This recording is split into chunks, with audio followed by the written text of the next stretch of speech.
नमस्कार शेतकरी मित्रांनो. तर आज आपण एक अतिशय महत्त्वाचा शासन निर्णय पाहणार आहोत. प्रधानमंत्री राष्ट्रीय कृषी विकास योजना अंतर्गत प्रतिथेंब अधिक पीक सूक्ष्म सिंचन या योजनेसाठी 178,11,00,000 रुपयांचा निधी मंजूर करण्यात आलेला आहे. तर हा GR 5 फेब्रुवारी 2026 रोजी जारी झाला आहे. तर हा निधी कोणासाठी आहे, कोणत्या प्रवर्गाला किती पैसे मिळणार आणि शेतकऱ्यांना याचा फायदा कसा होणार, हे सगळं आपण आजच्या व्हिडिओमध्ये सविस्तर पाहणार आहोत.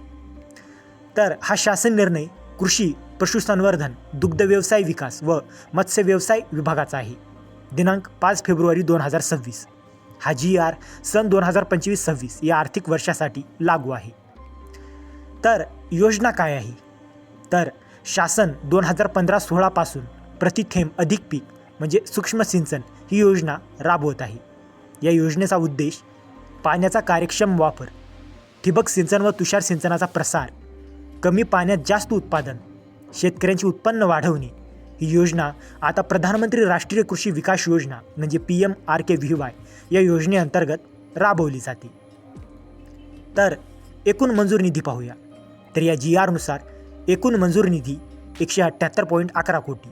यामध्ये केंद्र सरकारचा हिस्सा 60% म्हणजे रुपये 106.87 कोटी आणि राज्य सरकारचा हिस्सा 40% म्हणजे रुपये 71.24 कोटी.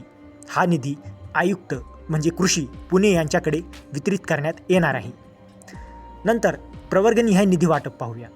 तर सर्वसाधारण प्रवर्ग केंद्र हिस्सा रुपये 85.97 कोटी आणि राज्य हिस्सा रुपये 57.31 कोटी, एकूण रुपये 143.28 कोटी. नंतर अनुसूचित जाती म्हणजे SC केंद्र हिस्सा रुपये 11.66 कोटी, राज्य हिस्सा रुपये 7.77 कोटी, असे एकूण रुपये 19.43 कोटी. नंतर अनुसूचित जमाती म्हणजे ST केंद्र हिस्सा रुपये 9.24 कोटी, राज्य हिस्सा रुपये 6.16 कोटी, असा एकूण रुपये 15.40 कोटी. म्हणजेच SC व ST शेतकऱ्यांसाठी वेगळा स्वतंत्र निधी राखून ठेवलेला आहे. नंतर निधी कसा खर्च केला जाणार, तर या निधीचा खर्च MHA-DBT प्रणालीद्वारे लाभार्थ्यांच्या आधार लिंक बँक खात्यावर शासनाच्या मार्गदर्शक सूचनांनुसारच होणार आहे. निधी वाटपासाठी आयुक्त पुणे, नियंत्रण अधिकारी आणि सहाय्यक संचालक लेखा, आहरण व संवितरण अधिकारी. नंतर शेतकऱ्यांना थेट फायदा कसा, तर या GRमुळे ठिबक व तुषार सिंचनासाठी अनुदान उपलब्ध, कमी पाण्यात जास्त उत्पादन, SC किंवा ST शेतकऱ्यांसाठी स्वतंत्र निधी, MHA-DBTमुळे थेट खात्यावर पैसे आणि सिंचन खर्चात मोठी बचत. नंतर महत्त्वाच्या सूचना पाहूया. तर केंद्र शासनाच्या 21 जानेवारी 2026च्या मार्गदर्शक सूचनांचे पालन बंधनकारक. लाभार्थी निवड फक्त MHA-DBT प्रणालीद्वारे. निधीचा वापर झाल्यानंतर उपयोगिता प्रमाणपत्र सादर करणे आवश्यक.